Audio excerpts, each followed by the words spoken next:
Steel plant వద్దు మా భూములే మాకు ముద్దు అంటున్నారు విజయనగరం జిల్లా గుర్ల ప్రాంత ప్రజలు. దీనంతటికీ కారణం ఏపీ ప్రభుత్వం తీసుకున్న ఓ నిర్ణయం. ఇటీవల విశాఖలో జరిగిన సిఐఐ సమ్మిట్లో గుర్ల మండలంలో స్టీల్ ప్లాంట్ ఏర్పాటుకు సూపర్ స్మెల్టర్ అనే ప్రైవేటు కంపెనీతో ఒప్పందం చేసుకుంది ప్రభుత్వం. సుమారు 1100 ఎకరాల భూమిలో 8,000 కోట్ల రూపాయలతో ప్లాంట్ నిర్మాణానికి ముందుకొచ్చింది. ఇక్కడి వరకు అంతా బాగానే ఉంది. కానీ ప్లాంట్ ఏర్పాటుకు స్థానికులు సుముఖంగా లేరు. ప్లాంట్ వద్దు, వ్యవసాయ భూములే ముద్దు అంటూ ఆందోళన చేస్తున్నారు. ప్రైవేటు కంపెనీ ఇచ్చే 750 ఉద్యోగాల కోసం తమ గ్రామాల్ని భూముల్ని పణంగా పెట్టలేమని ఆవేదన వ్యక్తం చేస్తున్నారు. ప్లాంట్ ఏర్పాటును వ్యతిరేకించడానికి గల కారణాలేంటి, అసలు స్థానికులు చెబుతున్నదేంటి?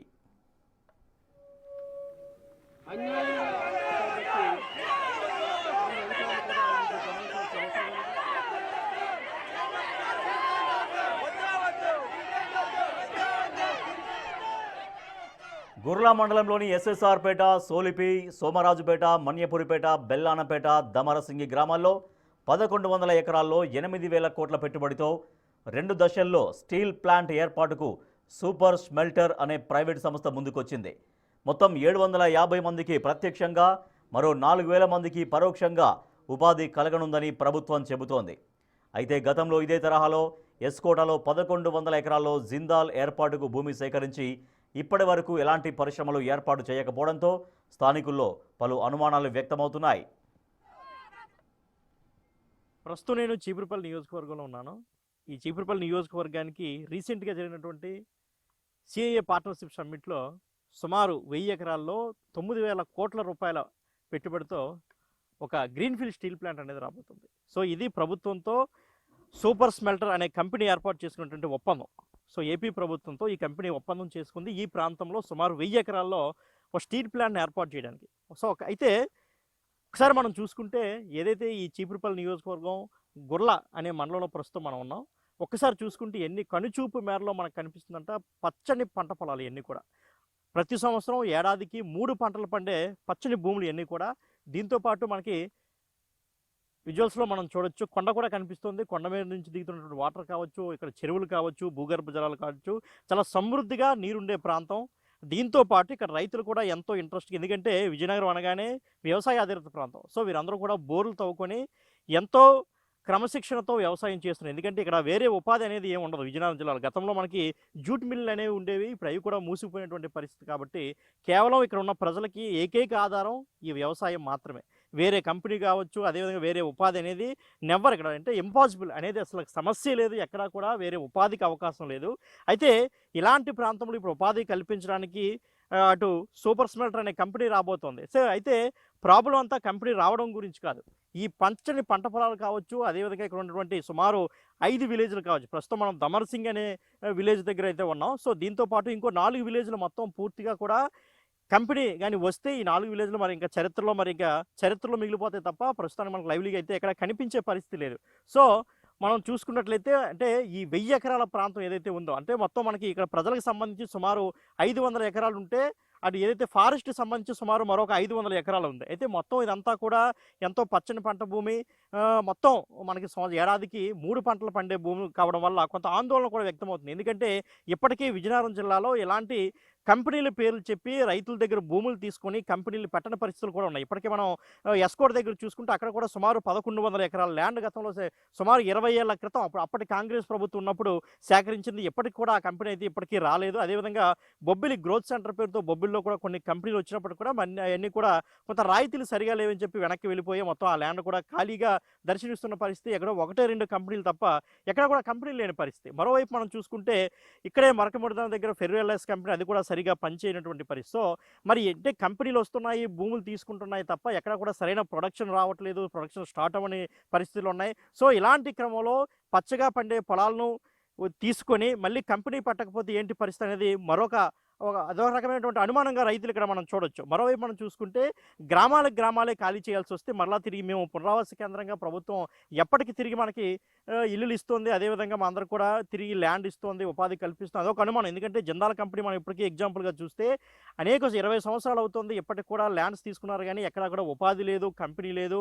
అక్కడ రైతులందరూ కూడా ఎంతో ఆందోళన వ్యక్తం చేస్తున్నారు ఇప్పటికి కూడా. ఎందుకంటే ఉపాధి ఉంటేనే కుటుంబాలు నడిచే పరిస్థితి. ఎందుకంటే కేవలం అందరూ కూడా వ్యవసాయ ఆధారిత రైతులందరూ కూడా కేవలం వ్యవసాయ వ్యవసాయం మీదే ఆధారపడుతున్నారు. అంటే అందరూ కూడా రైతులేనే చెప్పుకోవచ్చు. 90% రైతులే ఉంటారు. మిగతా వాళ్ళు కొంతమంది గవర్నమెంట్ ఎంప్లాయీస్ ఉండొచ్చు, లేదంటే ఎక్కడో ఒక చిన్న చిన్న ప్రైవేటు షాపింగ్ మాల్స్ కావచ్చు, ఇటువంటి వాటిల్లో పని చేసుకునే పరిస్థితి. సో ఇలాంటి పరిస్థితుల్లో మరి వచ్చిన కంపెనీ యొక్క పరిస్థితి ఏంటనేది ఒక రకమైనటువంటి అనుమానం వీళ్ళందరికీ. కానీ మరో రకంగా చూసుకుంటే ఎక్కడా కూడా చీపురుపల్లి నియోజకవర్గానికి సంబంధించి ఎక్కడ సరైన ఉపాధి లేదు కాబట్టి కంపెనీలు రావడం కొంతవరకు మంచిదే. ఎందుకంటే ఒక కంపెనీ వస్తే సుమారు ఒక 1000 మందికి ప్రత్యక్షంగా ఉపాధి లభిస్తుంది. అదేవిధంగా మరొక 4000 మందికి పరోక్షంగా ఉపాధి లభించే అవకాశం ఉంది. సో అంతవరకు ఓకే. కానీ కంపెనీ పెట్టకపోతే ఏంటి పరిస్థితి? అసలు ఇంతకీ రైతులందరూ కూడా దీనికి అంటే ఈ యొక్క కంపెనీకి భూములు ఇవ్వడానికి సిద్ధంగా ఉన్నారా? లేదంటే మనకి మ్యాక్సిమం వినిపిస్తున్న మాట సిద్ధంగా లేరనే మాట వినిపిస్తోంది. ఈరోజు పెద్ద ఎత్తున వీళ్ళందరూ కూడా ఒక ఉద్యమం చేపట్టబోతున్నారు. గుర్ల ఎంఆర్ఓ ఆఫీస్ దగ్గరికి వెళ్ళి వీళ్ళందరూ కూడా తమ నిరసన వ్యక్తం చేయబోతున్నారు. ఎట్టి పరిస్థితుల్లో మాకు ఇటువంటివి వద్దు. ఎందుకంటే మనం చూసుకుంటే గతంలో కూడా ఇలాంటి ఫ్రాడ్ ఎంతో చూసాం కాబట్టి కంపెనీ పెట్టకపోతే మా పరిస్థితి ఏంటి అనే అనుమానం కూడా వాళ్ళందరిలో ఉంది. సో మరి ప్రభుత్వం ఎందుకంటే ఇప్పటికే ఒక సర్వే నిర్వహించింది. ఈ ప్రాంతాల్లో ఎవరెవరిది ఎంత భూమి ఉంది, అటు ఫారెస్ట్ ఎంత భూమి ఉంది, రైతులది ఎంత భూమి ఉంది, ఒక సర్వే కూడా చేపట్టింది. ఈ క్రమంలో రైతులందరూ కూడా ఈరోజు నిరసన చేపట్టే పరిస్థితి కనిపిస్తూ ఉంది. సో ఒక్కసారి అంటే వీళ్ళకు ఉన్నటువంటి ప్రాబ్లమ్స్ ఏంటి, రైతులు అసలు ఏం డిమాండ్ చేస్తున్నారు, అసలు కంపెనీ వద్దా లేదనేది ఒకసారి వారి మాటల్లో కూడా తెలుసుకునే ప్రయత్నం చేద్దాం. ప్లాంట్ కోసం మన్యబూరిపేట, బెల్లానపేట, దమరసింగి గ్రామాల్ని ఖాళీ చేయాల్సి రావడంతో గ్రామస్తులు ఆందోళన వ్యక్తం చేస్తున్నారు. తమకు ఎలాంటి పరిశ్రమలు వద్దని కాయ కష్టం చేసుకుని ఇక్కడే జీవిస్తామని చెబుతున్నారు. తమ గ్రామాల్ని ఖాళీ చేయించాలని ఆలోచన విరమించుకోవాలని, లేకుంటే ఆత్మహత్యలకైనా సిద్ధమని హెచ్చరిస్తున్నారు. ఈ స్టీల్ ప్లాంట్తో సుమారు 5 గ్రామాలు ఖాళీ చేయాల్సిన పరిస్థితి వస్తే అందులో బెల్లానపేట అనే గ్రామం కూడా ఉంది. ప్రస్తుతం ఆ గ్రామంలో మనం చూసుకోవచ్చు. ఈ గ్రామం అంతా కూడా శతాబ్దాల తరబడి ఇక్కడ నివసిస్తున్నారు ప్రజలందరూ కూడా. ఇక్కడే వీళ్ళందరూ కూడా వ్యవసాయం కావచ్చు, ఉపాధి మొత్తం అందరూ కూడా ఇదే గ్రామంలో స్థిరపడి ఉన్నటువంటి పరిస్థితి. కానీ ఒక్కసారిగా ఈ స్టీల్ ప్లాంట్ ప్రకటనతో వీళ్ళందరిలో కూడా ఆందోళన మొదలైంది. అసలు వీళ్ళేంటి ఏ విధంగా ఫీల్ అవుతుంది? ఎందుకంటే ఒకసారిగా గ్రామమే ఖాళీ చేయాలంటే మనందరూ కూడా ఎంతో బాధాకరమైనటువంటి పరిస్థితి. ప్రతి ఒక్కరు కూడా అంత వేగం దాన్ని జీర్ణించుకోలేనటువంటి పరిస్థితి. ఒకసారి గ్రామస్తులతో మాట్లాడే ప్రయత్నం చేద్దాం. వారు ఏ విధంగా రియాక్ట్ అవుతారో ఒకసారి వారి మాటలో తెలుసుకుందాం. చెప్పండి, ఒక్కసారిగా గ్రామాన్ని ఖాళీ చేసే పరిస్థితి, సో ఏ విధంగా ఫీల్ అవుతుంది? సార్ ఇది ఏంటంటే ఈ గ్రామము ఎంతో ప్రతి ఒక్కడికి 10 సెంట్లు, 20 సెంట్లు, 30 సెంట్లు ఉన్న రైతులే తప్ప ఎవడో పెద్ద రైతు అనేది లేడండి.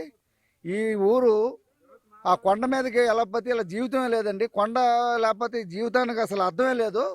ఎందుకంటే రోజు కొండ మీద ఇలా ఉన్న ఇంటికి 10 మేకలు, 5 మేకలు, గొర్రెలు వాళ్ళు అన్నీ ఆ కొండ మీద బతకడం తప్ప ఆ కొండే లేకపోతే ఈ ఊరే లేదు. ఈ ఊరందరినీ మొత్తం అంతా నాశనం చేసి ఈ ఊరందరూ కూడా చనిపోయే పరిస్థితి, ఆత్మహత్య చేసుకోవడానికి కూడా రెడీగా ఉన్నారు. చూశారు కాబట్టి, మీరు కూడా రెస్పాన్స్ చూశారు కాబట్టి ప్రతి ఒక్కరు కూడా విలేజ్ అనేది కూడా వితౌట్ కన్సర్న్ లేకుండా అసలు ఎవరితో కూడా ఒకరికి మనిషి చెప్పకుండా, ఊరు ప్రెసిడెంట్ చెప్పకుండా, ఈ ఊరు పాలకవర్గం చెప్పకుండా, ఊరు ఎవరికి చెప్పకుండా కనీసం ఏంటి ఈ అన్యాయం అని మేము ప్రశ్నిస్తున్నాం సార్ మీ ద్వారా. ఎందుకంటే ఈ ఊరు అనేది చాలా పాపం దుర్భంగం బతుకుతున్న అన్నమాట. చాలా కష్టపడి ప్రతి ఒక్కడు రెక్కడితో కంటే ఒక్కడిన మనుషులు అండి వీళ్ళందరూ.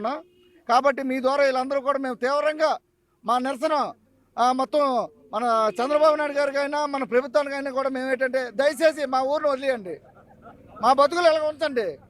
మీరు మాకు ఏం చేయకపోయినా పర్లేదు కానీ మా బతుకులు బతకండి. మరి మాకు మీరు ఏమైపోయినా పర్లేదు, మేము నీళ్ళు తాగానే బతుకుతాము తప్ప. ఈ స్టీల్ ప్లాంట్ రావడం వల్ల ఈ సరౌండింగ్లో 620 బోర్లు ఉన్నాయండి, అగ్రికల్చర్ బోర్లు. ఒక్క బోరు కూడా నీరు పనికిరాదండి, మొత్తం ఒక్క సుక్క రాదు. ఇదే స్టీల్ ప్లాంట్కి 1,20,00,000 పెర్ డే వాటర్ కావాలండి, లీటర్లు 1,20,00,000 లీటర్ పెర్ డే. కాబట్టి ఇది మేము తీవ్రంగా వ్యతిరేకిస్తున్నాం. అవసరమైతే మా ప్రాణ తాగేయాలని మేము ముందు అనుకున్నాం. ఎందుకంటే దీని ద్వారా మీకు తీవ్రంగా చెప్తున్నాం. కాబట్టి దయచేసి చంద్రబాబు నాయుడు గారు మా ఊరంతా మీరు విశాల హృదయంతో ఆలోచించి మా ప్రజలందరూ కూడా మీకు జోహార్లు. ఇదేంటంటే మా ఊరిని మేము ఊర్లాగా ఉంచున్నాను సార్. ఇది మాకు ఈ అవకాశం ఇచ్చిన పెద్దలకు నమస్కారం. బ్రదర్ మీరు చెప్పండి, అంటే యువతకు ఉపాధి కలుగుతుందనే ప్రభుత్వం చెప్తుంది, సో మీరేమంటారు? మాకు ఉపాధి గట్టగా మాకేం అవసరం లేదు సార్. మా ఊరు మాకుంటే మా గ్రామంలో మేము ఐక్యమత్యంగా అందరం కలిసిమెలిసి బతికిన వాళ్ళని రెక్కాడితే గుట్టాడదు. కాబట్టి మేము ఆ కొండ మీద ఈ ప్రాంతంలో అందరం మేక, గొర్రె అన్నీ ప్రతి ఒక్కరు కూడా క్యారేజ్ పట్టుకొని ఎటో పనికి పాటుకి వెళ్ళిపోయి అందరం బతికిన వాళ్ళమి. ఎక్కడికో మమ్మల్ని తరలించేద్దామంటే మేము ఎక్కడికి వెళ్ళా బతకలేము. మమ్మల్ని ఏంటంటే మీ ఊరికి వెళ్ళిపోవడం ఎక్కడా బతకలేము. అందువల్ల ఈ స్టీల్ ప్లాంట్ని ఇక్కడ తెచ్చి పెడితే మొత్తం ఇక్కడ 5-10 గ్రామాలు ఉన్నాయి. ఈ గ్రామాలందరూ కూడా ఆత్మహత్య చేసుకొని చనిపోదామనేసి డిసైడ్ అయిపోయినారు. ఈ కంపెనీ కానీ ఇక్కడికి వచ్చింది అనుకో ఎవరూ బతకం. అందువల్ల ఏంటంటే ఈ స్టీల్ ప్లాంట్ మాకొద్దు. ఇక్కడికి వచ్చిందంటే ఎవరు కూడా బతికే పరిస్థితి లేదు. అది మా అభిప్రాయం, మీకు తెలుసుకుంటున్నాం. మీరు అంటే కూడా స్టీల్ మీరు- ప్లాంట్ సో ఇది వీళ్ళందరూ కూడా మేము ఆత్మహత్య చేసుకోవడానికి సిద్ధం, కానీ ఎట్టి పరిస్థితుల్లో మాకు ఈ ప్లాంట్ వద్దు, మేము మా వ్యవసాయం మేము చేసుకుని మా గొర్రె మేక పెంచుకుని కాయ కష్టంతో మేము బతుకుతాం, కానీ ఇటువంటి కంపెనీలు తీసుకొచ్చి మా గ్రామాలను ఖాళీ చేయించొద్దని వీళ్ళందరూ కూడా ఆవేదన వ్యక్తం చేస్తున్నారు. ప్రైవేట్ స్టీల్ ప్లాంట్లు ఒట్టి బూటగమంటున్నారు రైతులు. విశాఖలో ఉన్న స్టీల్ ప్లాంట్కే రక్షణ లేదని, ప్రైవేటు స్టీల్ ప్లాంట్ అంటే ఎలా నమ్మగలమంటూ ఆందోళన చేపడుతున్నారు. కేంద్ర ప్రభుత్వం నిర్మిస్తే ఖచ్చితంగా భూములు ఇస్తామని, రియల్ ఎస్టేట్ చేసే కార్పొరేట్ శక్తులు ఇచ్చేది లేదంటూ తేల్చి చెబుతున్నారు. ఇప్పటికే జిల్లాలో కొన్ని ప్రాంతాల రైతుల్ని పరిశ్రమల పేరుతో మోసం చేశారు అనేది వారి వాదన. గుర్రలో స్టీల్ ప్లాంట్ ఏర్పాటును వ్యతిరేకిస్తూ ఏదైతే 5-6 గ్రామాల ప్రజలు అందరూ కూడా పెద్ద ఎత్తున నిరసన తెలుపుతున్నారు. ఒకసారి మనం చూసుకుంటే రైతులందరూ కూడా గుర్రల తహసీల్దార్ కార్యాలయానికి వచ్చి తమ యొక్క నిరసన తెలుపుతున్నారు. మహిళలందరూ కూడా బైఠాయించి, అదేవిధంగా మిగతా రైతులందరూ కూడా వచ్చి తమ ఆందోళన వ్యక్తం చేస్తే ఎట్టి పరిస్థితుల్లో మాకు స్టీల్ ప్లాంట్ వద్దు, మా గ్రామాలను నాశనం చేయొద్దంటూ వారందరూ కూడా పెద్ద ఎత్తున ఆందోళన చేపడతారు. ఒకసారి వారితో మాట్లాడే ప్రయత్నం చేద్దాం. సార్ చెప్పండి, ప్రధానంగా స్టీల్ ప్లాంట్ రావడం వల్ల ఇక్కడ కలిగే నష్టం ఏంటి? స్టీల్ ప్లాంట్ ఎవరి ప్లాంట్? గవర్నమెంట్ ప్లాంటా? ఎక్కడి నుంచి వచ్చింది? ఈ ప్రాంతానికే ఎందుకు వచ్చింది? గవర్నమెంట్ ఈ స్టీల్ ప్లాంట్ పెడుతున్నామని గ్రామ సభలకు ఏమని తెలిపిందా? రైతుల ఆమోదం తీసుకున్నదా? ప్రజల ఆమోదం తీసుకున్నారా? ఎవ్వరికి ఏం తెలియకుండా గుర్తు తెలియని ఫ్యాక్ట్ అనే పేరు తీసుకొచ్చి పచ్చటి పొలాల మధ్య 2 పంటలు పండే భూమి, తోటపల్లి రిజర్వాయర్ కింద ఇప్పుడిప్పుడే అభివృద్ధి అయినటువంటి ఈ ప్రాంతంలో, పచ్చటి ప్రాంతంలో ఎవరికి తెలియకుండా పోయిన నెల 221 జీవో తెచ్చి 1191 ఎకరాలు తీసుకుంటున్నామని ఆన్లైన్లో ప్రకటించి, క్యాబినెట్లో ప్రకటించి ఈరోజు ప్రభుత్వం భయభ్రాంతులు సృష్టిస్తున్నది. కానీ ఈ పరిశ్రమ పెడుతుంటే 750 మందికి ఉద్యోగాలంట. కానీ ఈ ప్రాంతంలో దాదాపు 3000 కుటుంబాలు, ఇన్ని వందల ఎకరాలు, 10,000 మంది ఈ భూమి మీద ఆధారపడుతుంటే 750 ఉద్యోగాలు. 750 ఉద్యోగాలు ఏం ఉద్యోగాలు? ప్రైవేట్ ఉద్యోగాలా లేదా అవుట్సోర్సింగా? ప్రైవేటా? మేము కోరుతున్నాం, నిజంగా నువ్వు పరిశ్రమ పెడితే విశాఖ ఉక్కు లాంటి కేంద్ర పరిశ్రమ పెట్టు, మేము మిమ్మల్ని ఆమోదిస్తాం.